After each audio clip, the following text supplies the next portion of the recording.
My parents canceled my plane ticket at the airport and sneered, "Have fun watching us leave, broke daughter." They thought I'd be crushed, so I laughed, wrote "safe travels" on a napkin, and handed it to them. 10 days later, the "FOR sale" sign in my driveway made them freeze. This is where the story truly begins, and you won't want to miss what happens. Make sure you're subscribed to see it through to the end. We're always curious. Where in the world are you all watching from today? Let us know in the comments. The fluorescent lights of the airport terminal hummed, a flat, sterile sound that matched the emptiness in my chest. We were at the check-in counter for our flight to Italy, a 10-day luxury tour that was, in my family, less a vacation and more a performance. "And the last bag," my father, Richard, said, sliding his platinum credit card to the airline attendant. He was a man who didn't just walk, he presided. At 65, his silver hair was perfectly coiffed, his blazer impossibly crisp. He was a retired executive who still wore his old job like a suit of armor. My mother, Cynthia, was fluffing her own hair, checking her reflection in the back of her phone. "Oh, this is going to be divine. Liam, darling, make sure you get some good pictures of me by the Trevi fountain." "Only the best, Mom," my brother Liam said with a smirk.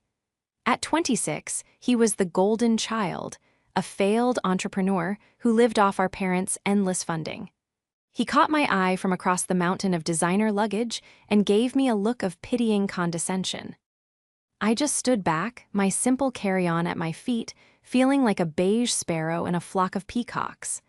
I'd been feeling off all week, a low-grade exhaustion I couldn't shake. I'd chalked it up to the stress of the impending trip. "All right, that's Richard, Cynthia, and Liam checked in," the attendant said, sliding 3 passports back. She then looked at her screen, her brow furrowing. "And Fiona." I stepped forward. "Yes, that's me." She typed for a moment, then looked up with an apologetic wince. "Ma'am, I'm afraid I don't have an active ticket for you on this flight." "What?" I felt a cold prickle of confusion. "That can't be right. My father booked all the tickets together." My father sighed, a theatrical sound of long-suffering patience. "Oh dear," he said, not sounding dear at all. He turned to me, a smug, tight smile on his face. "Fiona, there was a change of plans." My mother and Liam stepped up to flank him, a united front of dismissal.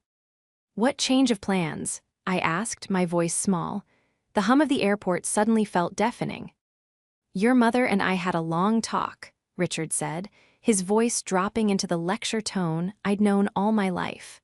"We decided that your uncooperative attitude simply doesn't warrant a $10,000 vacation." I stared at him. "Uncooperative? What are you talking about?" Cynthia chimed in, her voice like ice chips.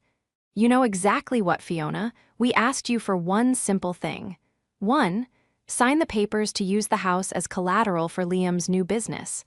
It's for the family." The house. It was always the house. The beautiful, sprawling home my grandmother had left me.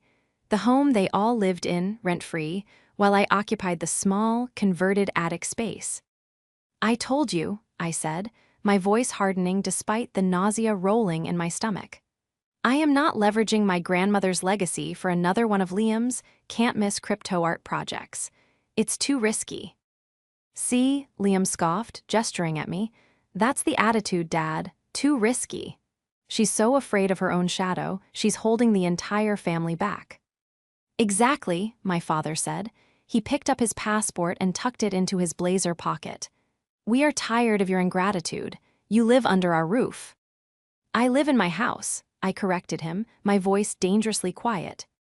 "And you contribute nothing," he finished, ignoring me. "You sit in that attic room all day drawing on your computer, a digital artist who barely scrapes by. We are trying to build a family legacy, and you are a dead weight." The cruelty of it, so casual and public, stole my breath. The attendant was looking down, pretending to be busy. A few people in the line behind us were watching. "So," I said, "you canceled my ticket, just like that." "We did," my mother confirmed, adjusting the strap of her Gucci bag. "We're not financing a vacation for someone who actively sabotages this family. We're going to Italy. You are not. My father leaned in, his smile turning into a sneer. The final, perfectly aimed blow. Have fun watching us leave, broke daughter, he whispered. Maybe 10 days alone in that big, empty house will give you time to reconsider your value. We'll be at the first-class lounge. He, my mother, and my brother turned as one. They grabbed their carry-ons and began to walk toward the security gate, not once looking back. I stood there, motionless, the blood roaring in my ears. The humiliation was a physical weight, broke daughter. The words echoed, designed to shatter me. I watched them disappear around the corner. The attendant cleared her throat. Ma'am, can I help you with anything else? A slow, cold clarity began to push through the shock. It was a feeling I knew well, the sharp, analytical focus that I usually reserved for my work. I turned back to the counter, my face pale but my eyes suddenly very, very bright. Yes, I said, can you validate my parking? I walked out of the terminal, the automatic doors hissing shut behind me. Broke daughter. The phrase was still ringing in my ears. But as I stepped into the gray morning light, a small, genuine laugh escaped my lips. I pulled out my phone and called my lawyer. Hey, Mr. Henderson, are you sitting down? You won't believe the favor my family just did for me. They had made one catastrophic mistake. The betrayal was staggering, but their timing was perfect. The drive home from the airport was a strange, surreal fog. The radio was playing something cheerful, which I clicked off immediately, preferring the quiet hum of my modest sedan. The nausea I'd felt at the check-in counter hadn't subsided. In fact, it had sharpened. It wasn't just nerves. I was genuinely, physically ill. The stress of the last few months, coupled with this morning's ambush, had finally broken through my body's defenses. When I got home, the house was cavernous and silent. The air still smelled faintly of my mother's expensive perfume and my father's sandalwood cologne. Their presence lingered like a stain. I walked through the downstairs rooms, the formal living room no one ever sat in, the gleaming white kitchen, the dining room with its 12-foot table. This was all my house, a gift from my grandmother, a woman who had seen her son, my father, for exactly the man he was. I went up to my attic suite, the one my parents had generously allowed me to renovate. It was my sanctuary, a large, open space with angled ceilings and skylights. On one side was my modest living area. On the other, hidden behind a partition, was my real life, a sophisticated, 3-monitor command center. My family thought I was a struggling digital artist. It was a lie I had cultivated with meticulous care. In reality, I was a remote financial fraud investigator for one of the largest cybersecurity firms in the country. I spent my days tracking multi-million-dollar digital asset thefts, untangling complex money laundering schemes, and staring into the financial abyss of the world's worst people. I made a very, very good living. I just never showed it. Why the ruse? Because of them, I'd seen how they treated money. It wasn't a tool, it was a weapon. It was a scoreboard. My grandmother, Nana Alara, had understood. Never let a bully know what you have, Fiona, she'd told me, pressing the trust documents into my hand when I was 21. Especially when that bully shares your last name. And so I lived modestly. I drove a 10-year-old car. I bought my clothes from consignment shops. I let them believe I was the broke daughter, the artistic failure, because their condescension was my armor. It kept me safe. I booted up my system, the familiar glow of the login screen a comfort. My phone buzzed. A text from Liam, sent from the airport lounge. It was a selfie of him, my mother, and my father, all holding champagne flutes. The caption, "Ciao, loser, thinking of you, LOL." My stomach turned. I set the phone face down. They had forgotten one crucial thing. I pulled up the file Mr. Henderson, my lawyer, had emailed me last week. It was a scan of the final page of the trust my grandmother had established. I'd read it 100 times, but today, the words glowed. Nana Alara, bless her strategic heart, had put the house in a revocable trust. My parents were aware of it. In fact, they'd been furious about it.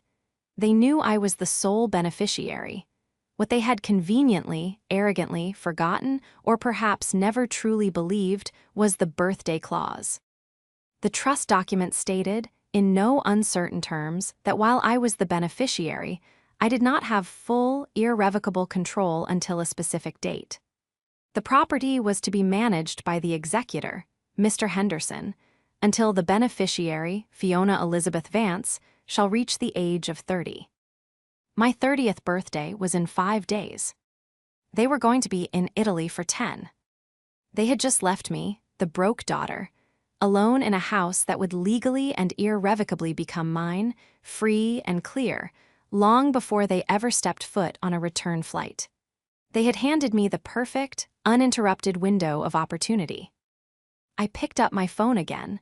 This time, I wasn't just calling my lawyer, I was calling my team. I opened my secure work messenger and sent a message to my manager. Taking an emergency 10-day leave, family situation. A reply came back instantly. Everything okay? Need anything? I looked at the selfie from Liam. I thought of my father's sneer. I looked at the trust document. Everything is great, I typed back. Just have to clean out the house. My phone buzzed again. This time it was an international number. My mother. I let it ring, and ring, and ring. Finally, it went to voicemail. A text immediately followed. Fiona, answer your phone. Your father wants to discuss your attitude. I laughed, the sound dry and humorless. I was still sick, still exhausted, but a new feeling was taking root, a cold, hard resolve. I grabbed a napkin from my desk, the only paper I had nearby, and scribbled a note. I then took a picture of it and texted it to the family group chat. It said in my neatest print, "Safe travels." I blocked their numbers, all 3 of them. Then I called Mr. Henderson back. "Okay," I said, my voice steady. "They're gone, the flight has departed. Let's start the clock." "The moment you turn 30, the trust converts automatically," he said, his voice warm and professional. "I'll file the final transfer paperwork with the county. It's done. But Fiona, what are you going to do?" I looked around my attic room, then at the door leading down into the house they had poisoned with their greed. "Nana Alara always told me to take out the trash," I said. "It's just going to be a bigger job than usual." The first day after they left was a blur of fever and planning. The sickness I'd been fighting had fully taken hold, a nasty flu that left me aching and weak. But in a way, it was a blessing. It forced me to be still. It forced me to sit at my desk, wrapped in a blanket, and simply think. As I sipped hot tea and let the fever medication kick in, my mind drifted to the why. Why had it come to this? The answer was simple, and it was the same as it had always been: my father, Richard. My father worshipped at the altar of appearances. His entire sense of self-worth was tied to what other people thought of him. He'd been a mid-level executive at a firm that had respectfully forced him into early retirement 5 years ago. They'd given him a decent package, but the loss of his title, his expense account, and the daily adulation of his subordinates had broken something in him. He de-refocused all that frustrated ambition onto his family. We weren't a family, we were a brand. And the Vance brand had to be one of luxury, success, and old money elegance, even if the old money was all from my mother's side, and specifically from Nana Alara. My mother, Cynthia, was his willing accomplice. She was a woman who had married well and had never worked a day in her life. Her identity was entirely wrapped up in being Richard's wife. If he decreed that status was all that mattered, then she would pursue it with a zealot's devotion. And then there was Liam. My brother had been anointed the golden child from birth. He looked like my father, he had my father's manufactured charm, and he embodied all of their hopes. He was going to be the next generation's CEO, the brilliant entrepreneur who would restore the Vance name to glory. The only problem was that Liam was a fool. He had no work ethic, no original ideas, and a burn rate that was breathtaking. His list of failed ventures was long and embarrassing. The high-end sneaker reselling business, he bought fakes. The craft brewery, he hated beer. The dropshipping empire, he forgot to ship things. Each failure was met with a new, larger injection of cash from our parents. I, on the other hand, was the disappointment.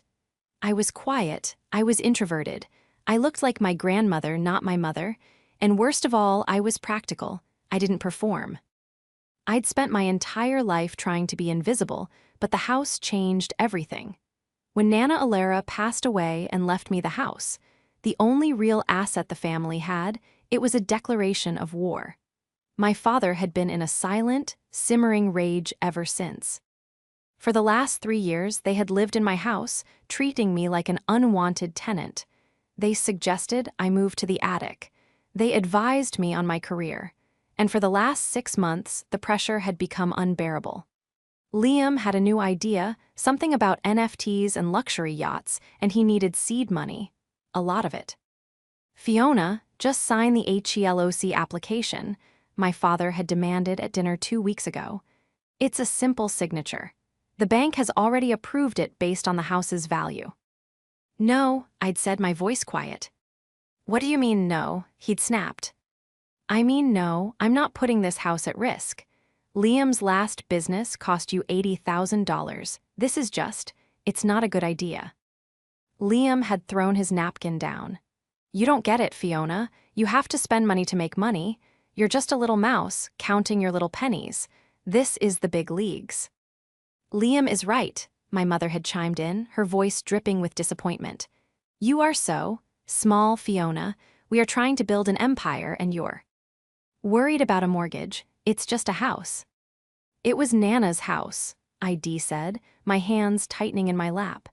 And she gave it to me to protect it, not to have it auctioned off when this new empire collapses. My father's eyes had narrowed into slits. You are an ungrateful child, after everything we've done for you. Everything you've done for me? I'd wanted to scream. You mean belittling my choices, mocking my art, treating me like the family accountant while simultaneously calling me broke. But I'd said nothing. I just sat there. That was my crime. I didn't fight, I didn't yell, I just refused, and my refusal, my quiet, immovable no, was something my father could not control. It drove him insane. The canceled plane ticket was his ultimate power play. He thought that by publicly humiliating me, by stranding me, by cutting me off from the family brand, he would finally break me. He would prove, once and for all, that I was nothing without him. Lying in my attic bed, the fever finally breaking, I realized the depth of his miscalculation. He thought my silence was weakness. He thought my modest life was a failure. He had no idea that my silence was a shield and my failure was a fortress. He had forgotten the most important rule of strategy, a rule I lived by every day in my real job: never underestimate an opponent, especially not the one you've spent a lifetime ignoring. He'd called me a broke daughter. He had no idea. I wasn't the one who was broke. I was the one who held all the cards. I pulled my laptop closer, the screen illuminating my pale, determined face. It was time to call the movers. The sickness passed by day 3, leaving behind a sharp, ringing clarity. The house was mine to walk in. I went into my parents' master suite, a room I'd been tacitly forbidden from entering for years. It was a monument to their vanity. My mother's side was a sea of perfume bottles and designer bags, many with the tags still on. My father's side was dark wood, leather-bound books he'd never read, and a framed photo of him shaking hands with a local politician. In his desk drawer, beneath a pile of club membership cards, I found what I was looking for: the stack of bills. My father, in his arrogance, handled all the finances. He believed I was incapable. I sat at his desk and began to read. The mortgage was paid, of course. I paid that automatically from a separate account Nana had set up. But the rest? The property taxes were 2 months overdue. The utilities were on a final notice. And the credit card statements? I felt my stomach clench. There were 3, all of them were maxed out. Tens of thousands of dollars in debt across all of them. Dinners I wasn't invited to, clothes I never saw. A consulting trip for Liam that looked suspiciously like a spring break in Cabo. They hadn't just been living off my grandmother's legacy. They had been actively, recklessly destroying their own financial futures, all while depending on the house, my house, as their ultimate safety net. The house they were trying to leverage for Liam's next failure was the only thing keeping the collectors from their door. This changed things. This wasn't just about my hurt feelings anymore. This was about fraud. I went back to my attic and fired up my work computer. What I was about to do was a professional risk, but I considered it a moral necessity. I wasn't Fiona Vance, broke daughter right now. I was Fiona Vance, CFE, certified fraud examiner. I started with Liam. His businesses were all registered as LLCs. It took me less than 10 minutes to find the public filings. It took me another 20 to cross-reference the addresses and registered agents. They were all shell companies. He was churning money from one to the next, likely telling my father he was reinvesting profits, when in reality he was just spending. But where was the money coming from? My parents' savings were long gone, I knew that. The maxed-out credit cards only accounted for a portion. I dug deeper. I ran a soft credit check on my father, and there it was, a new loan. A business loan for $250,000 taken out 3 months ago. The applicant was Vance Innovations, LLC, with Liam as CEO and my father as CFO. The collateral. My blood ran cold. The collateral listed was not the house. The collateral was a private art collection valued at $350,000. I knew for a fact my father did not own an art collection. He owned a few hotel lobby paintings. But my grandmother, Nana Alera, had been a connoisseur. She had a small but valuable collection of mid-century paintings. When she died, she'd left them to me, not in the trust, just to me in her will. Paintings that were currently hanging in the living room and study downstairs. My father had fraudulently used my property, which he didn't even legally own, to secure a $250,000 loan for my brother's sham company. A company that had already burned through almost all of it. This was a F. Federal crime, wire fraud, bank fraud. I sat back, my heart hammering. This was the clever trap I'd been waiting for. My original plan had been simple: evict them, change the locks, sell the house, be done with them. But this was leverage on a nuclear scale. I picked up the phone and called Mr. Henderson. I need you to come to the house, right now, and bring a notary. Fiona, it's Sunday, he said, but I heard the click of his car keys. I know, but I just found out my father committed bank fraud using my assets, and my 30th birthday is tomorrow. I think we need to accelerate the plan. When Mr. Henderson arrived, his face was grim as I walked him through my findings. I showed him the loan documents I'd found online. I showed him the art. He appraised my property without my consent and used it as collateral, Mr. Henderson. What happens when Liam defaults on that loan? Mr. Henderson adjusted his glasses. The bank will seize the collateral. They will come for your paintings. Exactly. So, as of tomorrow, when I am the sole, legal, and irrevocable owner of this house, what can I do? A slow smile spread across the lawyer's face. As of tomorrow, Fiona, you can do whatever you want. My 30th birthday began at midnight. I was online, tracking my family's Instagram posts. They were in Rome, posting a blurry photo of a pasta dish. Living the dream, Vance family legacy. At 12:01 a.m., I signed the digital papers Mr. Henderson had queued up. The trust was dissolved. The property was mine.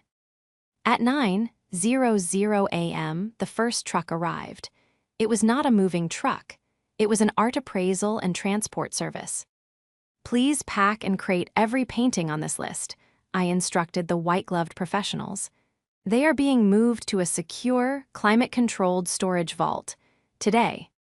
At 9:30 a.m., I called the bank that held the fraudulent loan. I got the number for their corporate fraud department. Hello, I said, my voice crisp and professional.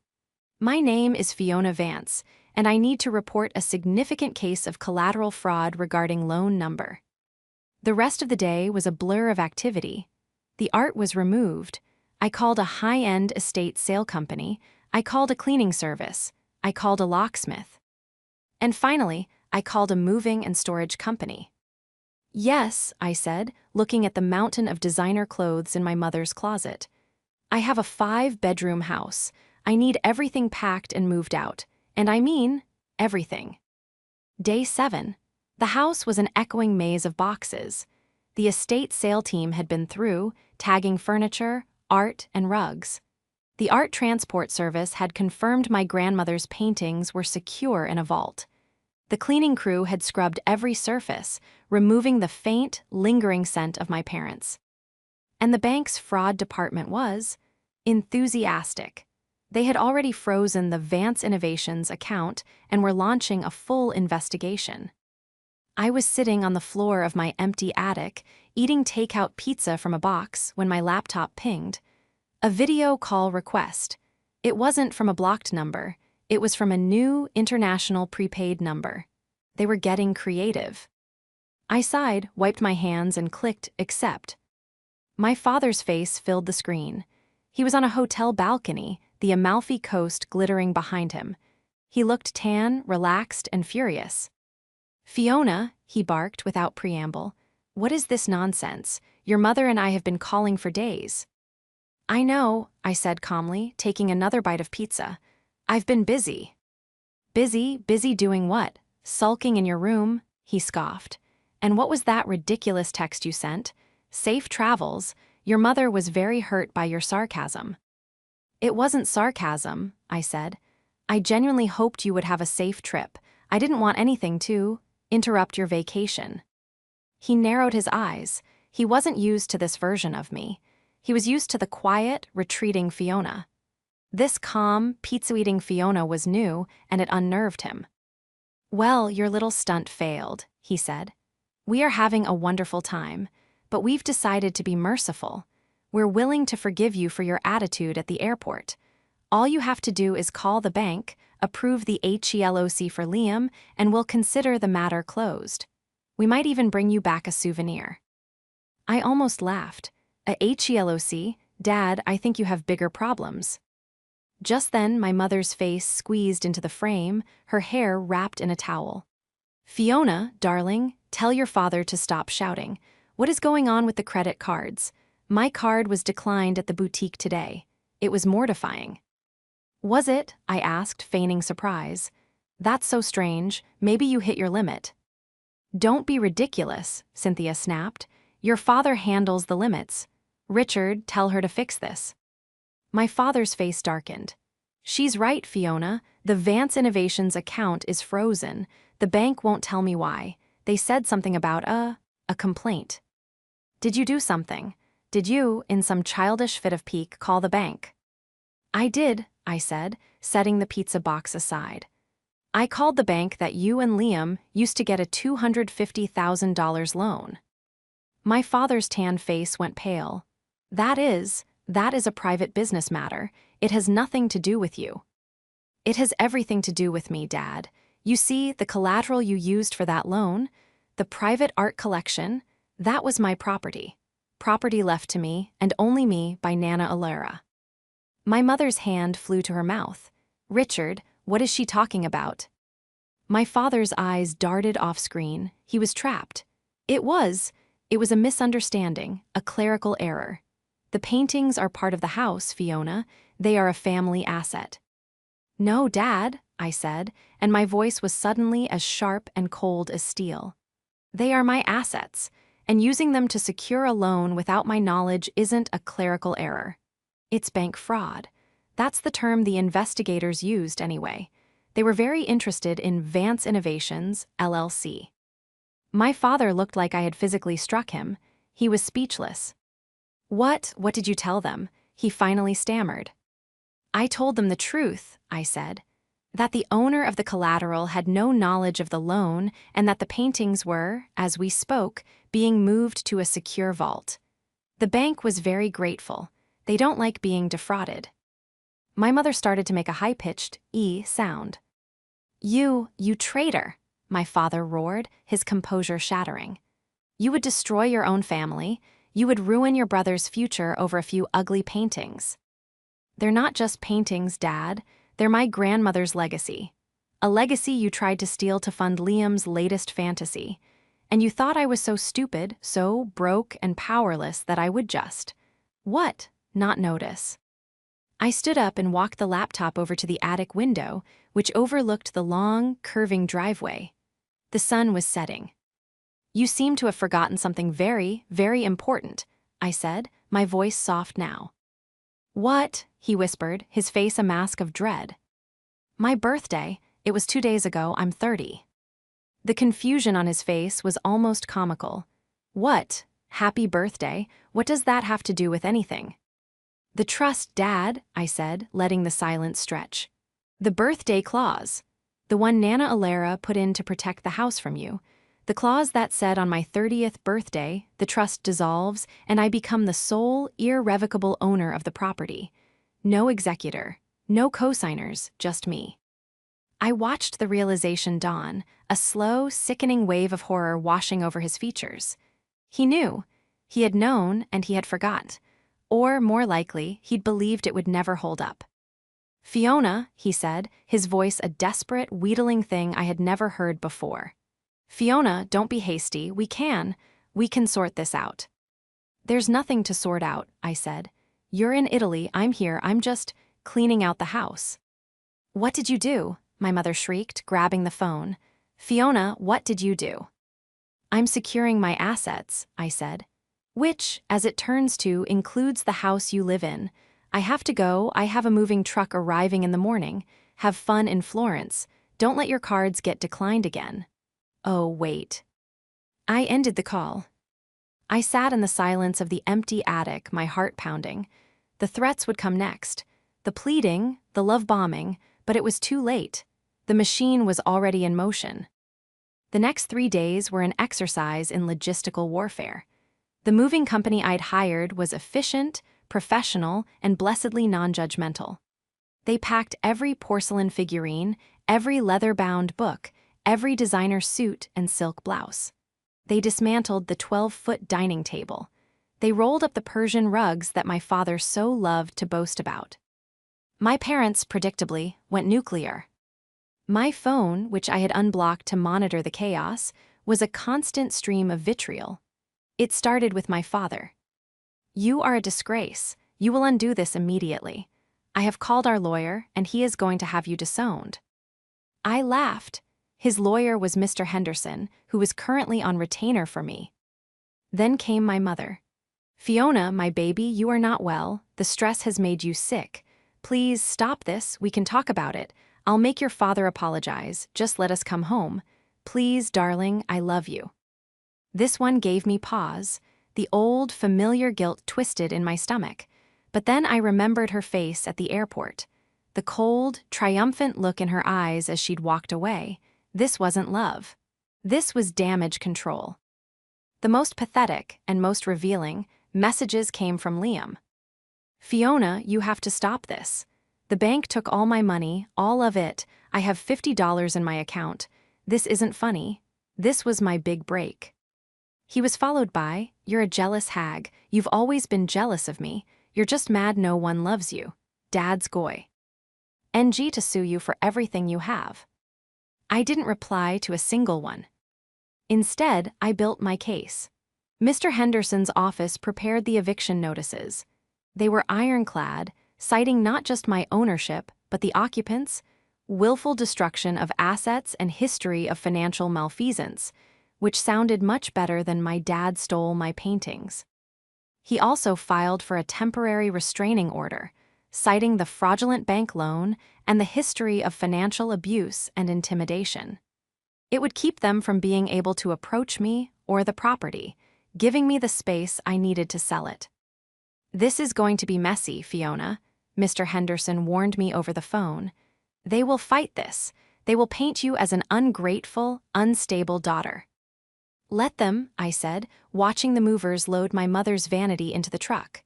I'm not the broke daughter anymore. I'm the owner, and I have the receipts. The receipts were piling up. The bank, now in full damage control mode, had forwarded me, as the victim of the fraud, the entire loan file. It was worse than I thought. My father and Liam had submitted forged documents, fake profit and loss statements for Vance Innovations, and a clearly photoshopped appraisal of my grandmother's art. The bank's internal investigator had scheduled a call with me for the day after my family returned to discuss our next steps regarding prosecution. They were in serious criminal trouble. Their 10-day trip was coming to an end. The house was empty. It was sterile. I had the cleaners do a final, deep clean. The hardwood floors gleamed. The windows sparkled. It was no longer their home. It was no longer my prison. It was just a house. A very valuable, very empty house. The moving trucks had taken everything, all of their clothes, their furniture, their trophies, their brand, and deposited it all into a high-security storage unit. A unit I had paid for 1 month. On the final day, day 10, the FOR sale sign went up. I'd hired the best realtor in the city. She was ruthless, efficient, and smelled opportunity. The sign was massive, red and white, planted right in the center of the perfectly manacled lawn. For sale, it screamed. Prime property, motivated seller. I waited inside. The locksmith had already come. The new keys felt heavy and solid in my hand. I had a process server, a stoic man named Frank, sitting in the kitchen with me, drinking coffee. I had a copy of the restraining order and the eviction notice, all in a neat manila envelope. I'd tracked their flight. They were due to land at 4:05 p.m. The cab ride would take 45 minutes. At 4:50 p.m., I heard the familiar rumble of a taxi coming up the long, curving driveway. "Showtime," I murmured. I walked to the front door, Frank the process server just behind me, and stepped out onto the porch.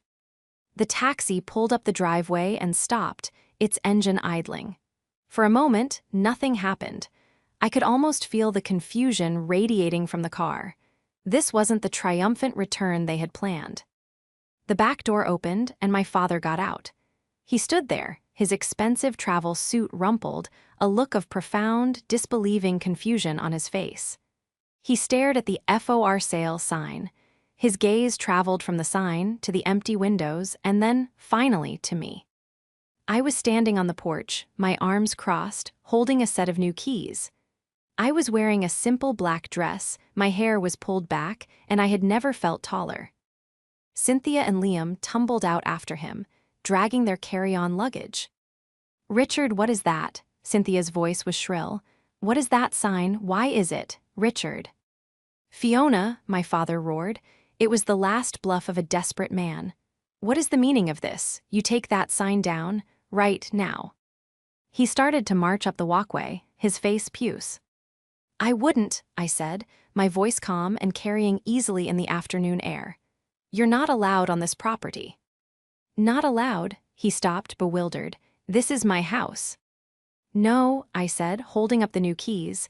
They glinted in the sun. "It's my house. As of 12:01 a.m. 5 days ago, the trust is dissolved. The property is mine, and you are trespassing." Liam, ever the fool, tried to push past him. "She's bluffing, she wouldn't dare." He ran up the steps, grabbing for the doorknob. I didn't flinch. He twisted the knob, it didn't budge. He threw his shoulder against the door, it was solid.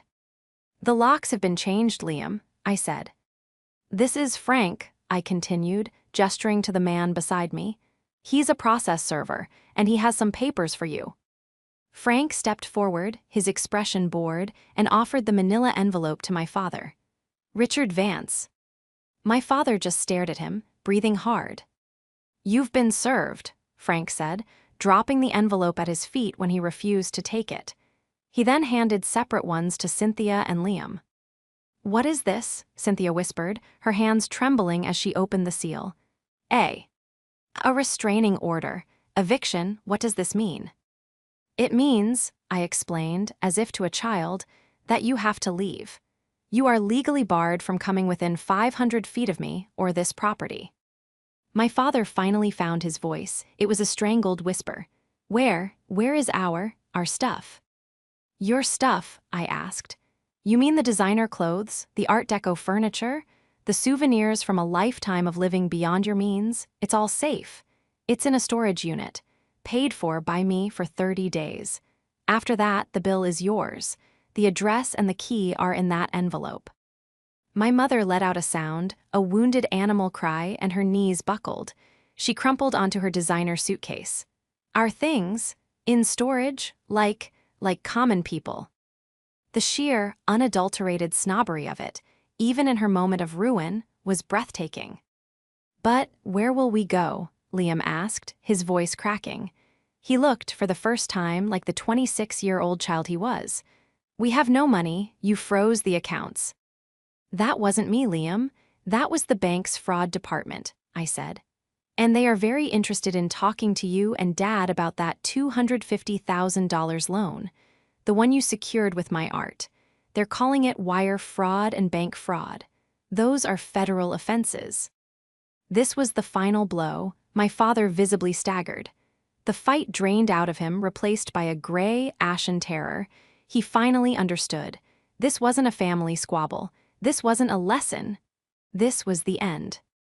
You did this," he whispered, pointing a trembling finger at me. "You, my own daughter, you destroyed us."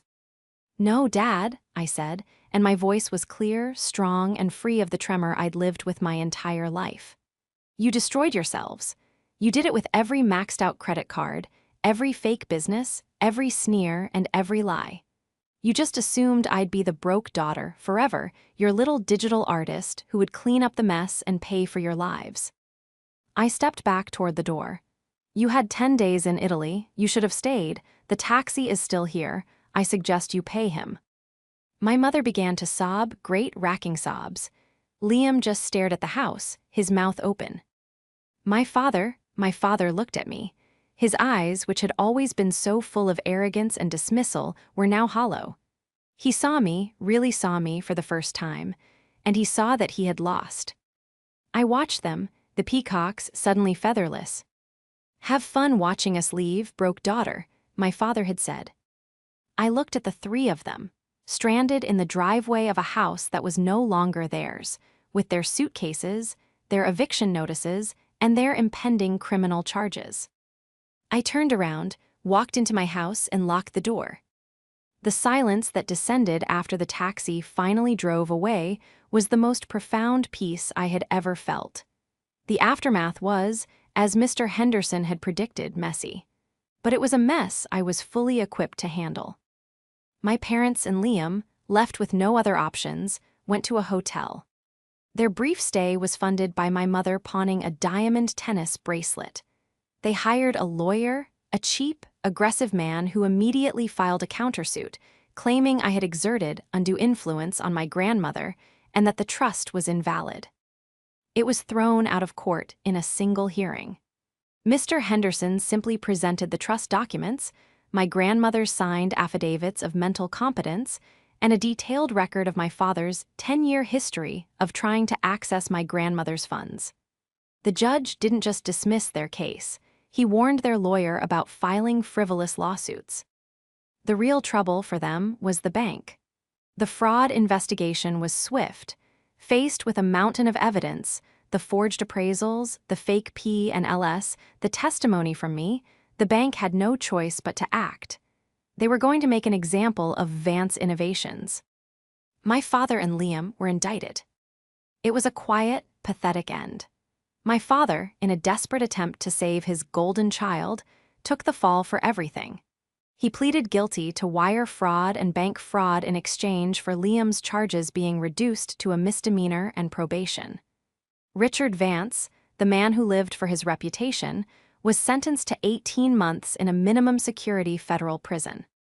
My mother was adrift. Without my father's drive and my house's prestige, her identity collapsed. She moved into a small, furnished apartment, paid for by the forced sale of her jewelry. Liam, under probation, was forced to get a real job for the first time in his life.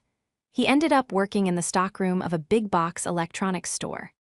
The house sold in less than 24 hours. The market was high, and the property was beautiful.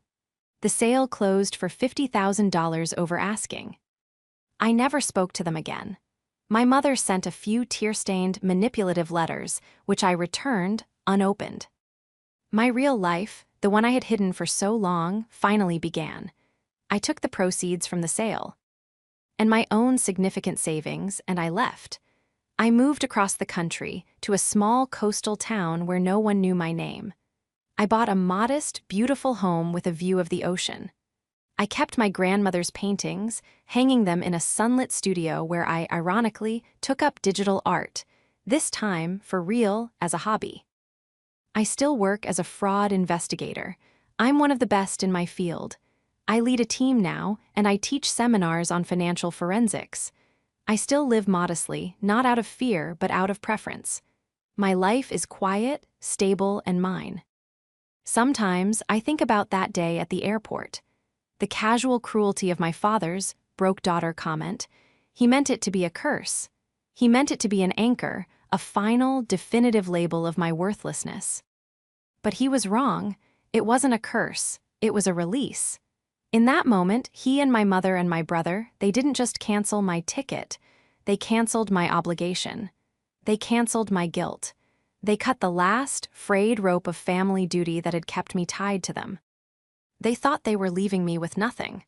They had no idea they were finally giving me everything.